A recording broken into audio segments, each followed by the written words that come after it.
The only thing people my age know is a broken democracy. The only thing we know is the complete opposite of what they teach in the history books of this sort of notion of boundless progress. Now, there's nothing wrong with that. People go through cycles of disruption. People and countries go through cycles of novel sort of creative destruction. That happens. Your audience is a business platform. People know that, we need disruption in our country to keep getting better.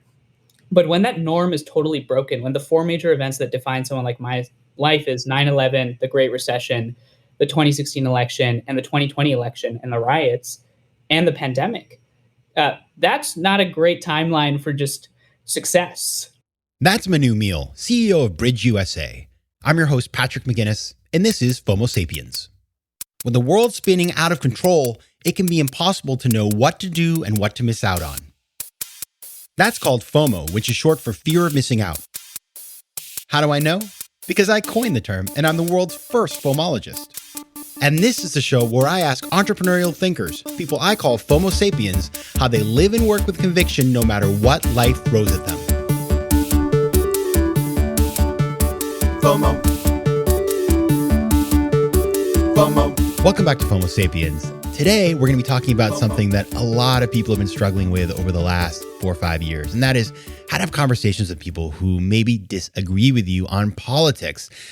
If you turn on the television and watch a little cable news, the temperature is so high. It is ridiculous. There are no facts anymore. It's just people screaming at each other, getting mad, talking about things that don't even correspond to reality. And in fact, people are feeling it in their personal lives. There was a 2020 poll done by Pew Research Center that found that half of Americans have stopped talking politics with certain people in their lives because it's just too painful.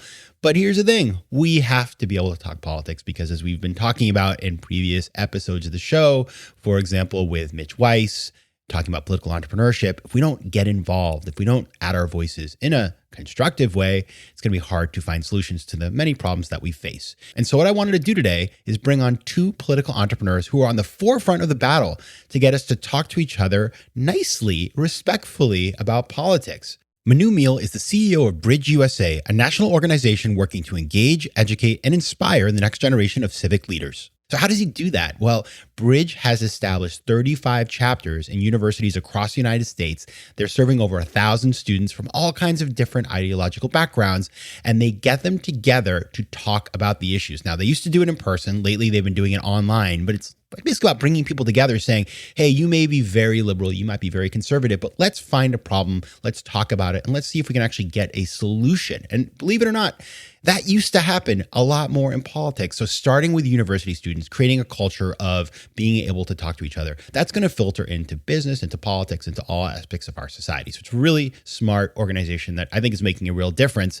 And Manu is an interesting guy because he's just 22 years old. He co-founded BridgeUSA with some friends from college when he was at Berkeley. They've raised over $500,000 to run this thing full time. He turned down a job in Silicon Valley at a venture capital firm to do this. So I just think it's really interesting that he would make that choice, and he's going to tell us why he did it and what he's doing now. I also invited Mark Kassan, the co-founder of A Starting Point, or ASP. Now, Mark is an actor and a filmmaker and a tech entrepreneur, and he started ASP along with the actor Chris Evans, Captain America, and technology entrepreneur Joe Kiani.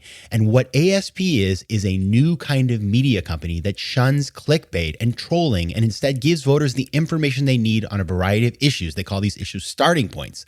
This could be the economy, the environment, and they go around and they interview lawmakers across the political spectrum and then present these interviews in bite-sized digestible videos. So the idea here is to take the heat down, take the temperature down, give people facts on the important issues, get a wide spectrum of viewpoints, and then allow you to decide. And I wanted to have both of these guys on because not only are they entrepreneurially thinking about one of the biggest market opportunities I can think of, which is getting people to talk to each other, which if we solve that problem, by the way, will create a ton of value. They also are going to explain the problem, how they're addressing it, and how they are now combining forces to have more impact. So these guys are doing something which I really respect. They're FOMO sapiens. They're busy people. They're doing a lot of things, and they're taking a good portion of their time to do something good for society by thinking like entrepreneurs. Now, if you want to learn to think like an entrepreneur, As you may know, I have created a new course called How to Be a Part-Time Entrepreneur, and you can find that course at Himalaya.com/part-time. Himalaya is an app that offers all kinds of educational courses that are structured like podcasts. So if you like the sound of this voice for 20 minutes every week, you're going to love the course because it's basically 10, 20-minute episodes explaining how to go from nothing to all the way there on being a part-time entrepreneur. It's based on my book, The 10% Entrepreneur, which came out in 2016, but I added so much more content. So go check it out, Himalaya.com/part-time. Use the code part-time. You get 2 weeks free trial. You can check out the course and let me know what you think. All right. And now on to the interview. So as I mentioned, Manu turned down an offer to work at a venture capital firm in Silicon Valley, which by the way is like the dream of every college student I know of. And he decided to go full-time on this political organization, which is a nonprofit. And so I wanted to start our interview by asking Manu exactly why he decided to choose changing the world over venture capital. For me, Patrick, I think the first thing is purpose. Purpose is something that I picked up on a little bit my freshman year in college. I met some amazing friends who helped create BridgeUSA alongside me. And having that group of people that were ready to sort of think about our politics in a more constructive way was just, it was honestly, that camaraderie was something that really drove me. But then I really started thinking about, why do we do what we do? Meeting a lot of successful people that we think have created some sort of difference or impact in the world. Most people like that are thinking beyond just the paycheck, or they're thinking beyond just the next sort of short-term return. It's really about, why do I exist? And is what I'm doing creating some sort of impact in my respective field? The second thing was that trust in our citizenry is eroding at a rapid pace. And if you have a citizenry that lacks trust and confidence in each other, it undermines every aspect of society. And the last thing is just that our politics need new thinking. Politics is the one thing that has not been innovated in the last 200 years. We innovate the cups that we drink water out of. We innovate the audio equipment that we're recording on, but we have not innovated the very systems of governance that actually dictate whether or not you and I can talk to each other. And that is just bonkers. So that's, given all of that, plus the fact that our country seems like it's on a verge of serious crisis, is all I needed to sort of throw in my hat in the ring. And the fact that I had an amazing team of friends to do it with me was just, cherry on top. Yeah, but you could have gone to Silicon Valley and done this on the side. Like, why did you want to go all in? Because I think that there's something about going all in, which is that we often have this fear that there's so many different opportunities out there and let's get them all. There's this idea that, oh, I'll miss this, I'll miss that opportunity. But that opportunity cost, honestly, in the long run, at least to me, doesn't seem that great. We all end up in the same place at the end of life.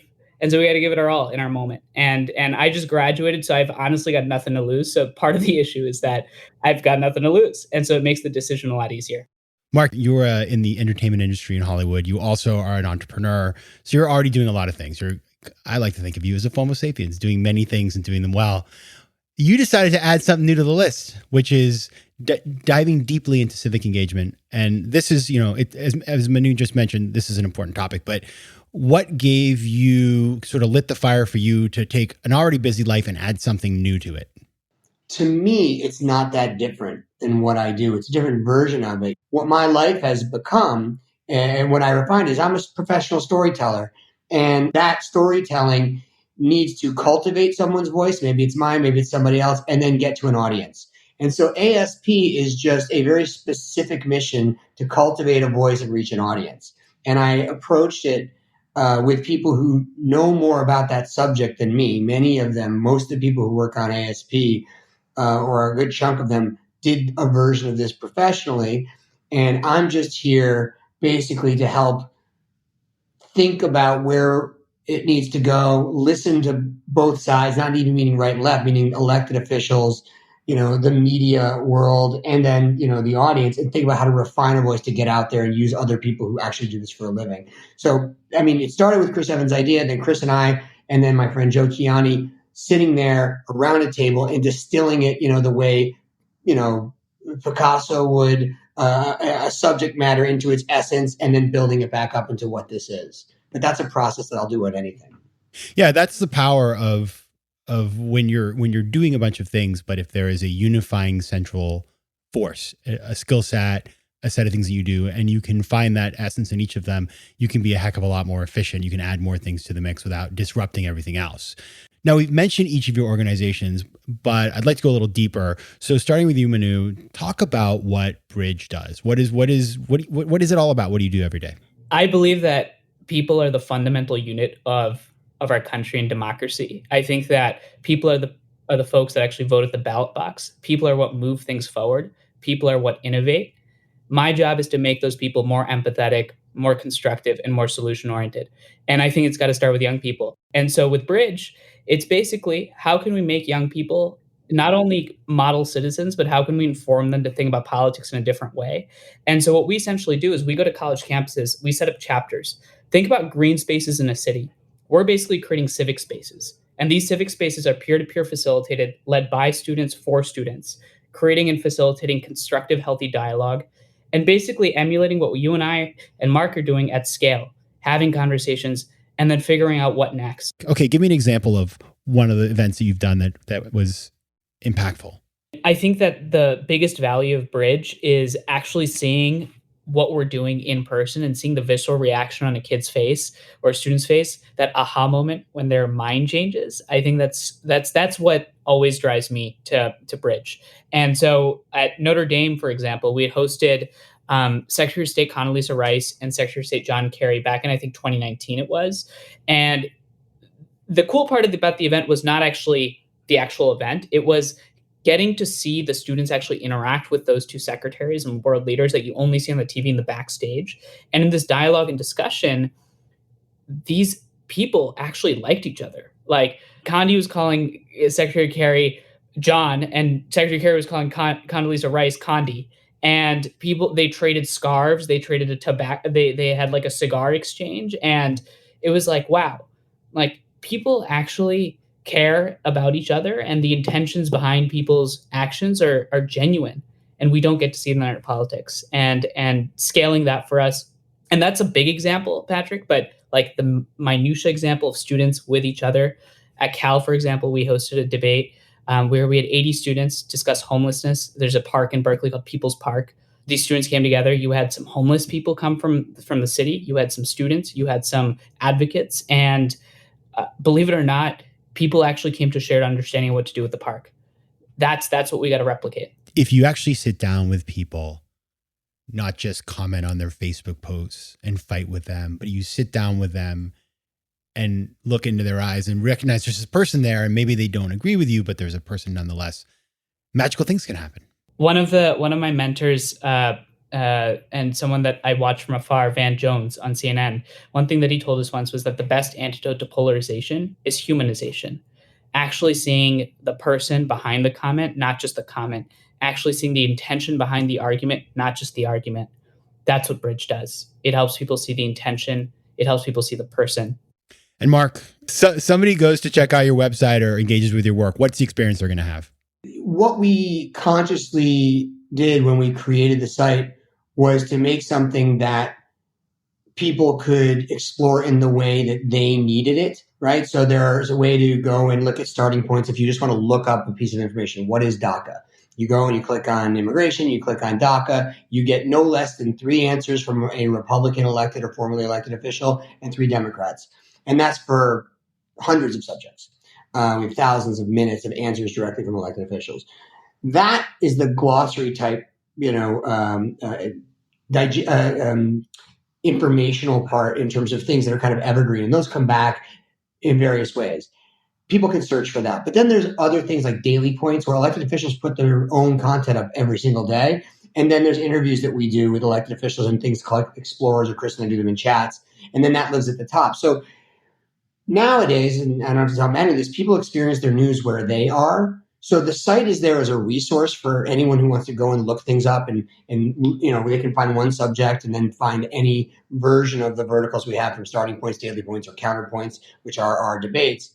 But those also get pushed out over social media and partnered in a ways that people can experience them without coming to the site at all, or they can connect to different information in different resources in other places, which we actually are going to be growing over the next year.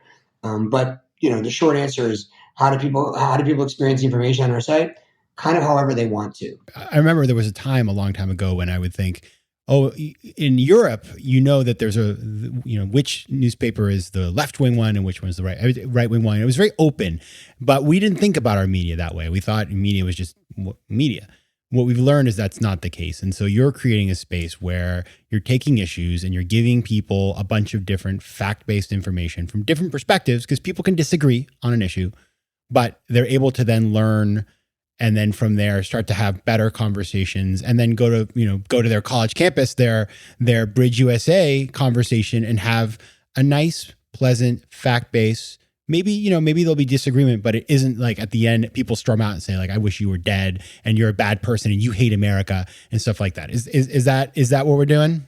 What we consciously did is a few of the things at the top when we went in is let's remove what we think are the unhealthy reward mechanisms. There's no message boards on our site. There's no comment. There's no likes or dislikes. Things that people would go on our site so they can get that line that they can repeat over and over. That happens in some traditional media. Just there isn't a mechanism as much for that on our site, so people don't come to us to do that. It has taken some time and some trust to build a relationship with elected officials where they felt comfortable becoming more candid, and it's really happening, and I find it really encouraging. And for sure, there's real debate and real difference of opinion, but ASP is an idea, and it really stands for a way to disseminate information and talk about differences, or talk about things that you might have a difference of opinion on, in a way that could move something forward or do something. The thing that is working for us is, if you look at the news today, the news has a narrative that it picks up on and then repeats over 24 hours. And it just has to. I'm not bagging on traditional news. I watch too much of it. But if something happens at the top of the hour, they need to report that at the next top of the hour. And there's A, B, and C storylines that happen. So if an elected official wants to get on and talk about something, they need to now play into the train that's left that goes from the news cycle. For us, that's not the case. Our A, B, and C storylines, our content trajectory is based on the legislative calendar, which sounds maybe not as exciting as you think, because the legislative calendar shows up in the daily news. So we try to get ahead of it by asking elected officials what they're going to look to pass, what are the things that matter to their constituents. And then we also come to them when there are things that are in the news that we know that they're going to have relevance to. But it's not about them having to be a part of the narrative that we are perpetuating, that we're selling ads around, because it has to be this sort of a thing. It's just not what we do. Now, the reason why I was so interested in having you guys on the show is I've been sucked in. Like I thought I was immune to these things, but I doom scroll. I watch the news. I feel bad when I do it. It's not a good place. It's not helping me make better decisions. And when I heard about what you guys were doing, it really resonated with me. And I came back from the holidays over Christmas, and I felt pretty relaxed and chill. And it was January 3rd. And then all of a sudden we had the attacks on the Capitol. And I thought this is an important conversation to have. So that's why I wanted to have you here. And I want to take the opportunity of having you, Manu. You're 22 years old. Where I just want to get an idea of I'm not going to ask you to speak for your generation, although I think you could do a pretty good job, but where are you and your peers' heads at right now with all the stuff that's happening? I mean, it is a crazy time to be turning 22. When you think about a young person that's 22 or 23, honestly, anyone under the age of 24, around age 15 is when we've realized that there's a world out there, that it's more than just our family, and there's something outside of our house called politics and people, and they make decisions, and that you're not the only thing in the world. If you look at the last 9 years, let's say I was 15, so 7 years, the only thing people my age know is a broken democracy. The only thing we know is the complete opposite of what they teach in the history books, of this sort of notion of boundless progress. Now, there's nothing wrong with that. People go through cycles of disruption. People and countries go through cycles of novel sort of creative destruction. That happens. Your audience is a business platform. People know that, we need disruption in our country to keep getting better.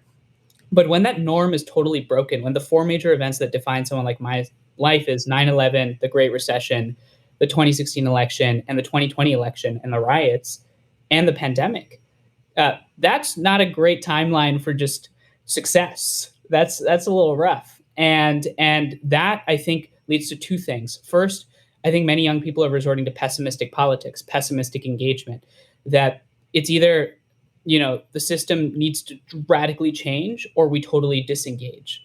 And the second thing that happens is that most young people feel, especially when the educated ones, the folks that have been fortunate enough to go to college, right? The 49% of sort of the Gen Z, if you're an educated student and the only thing you see is democracy in decline, you're going to start to think for other political systems. The actual quality and aspiration for a democratic country is rapidly declining. That isn't happening everywhere. That's starting to nibble away. And we have to do everything to reverse that trend. I grew up in India for 5 to 6 years. It's nice to see the US going through a little bit of a disruptive element. It's good to have that perspective. But I think that young people are taking it a little bit too far. And how can you blame them? So we got to show systems that work. And it's very important to do it right now. By the way, I just think you should know that you are the second ever youngest person to come on FOMO Sapiens. We had a 12-year-old called Diego Gonzalez who had already started a company and had a workspace in Soho. So, oh my God. So I'm not sure you're going to catch up to him, but nor do I have any interest to do so. But I do think for those of us, we may not. It's really impactful what you say about what your generation has lived through. I think we forget because it's a very different view of the world. Now, Mark, you're not 22. Obviously, you're into your career. You've built businesses. I am painfully aware that I am not here 22. But you live in California where everybody is eternally youthful.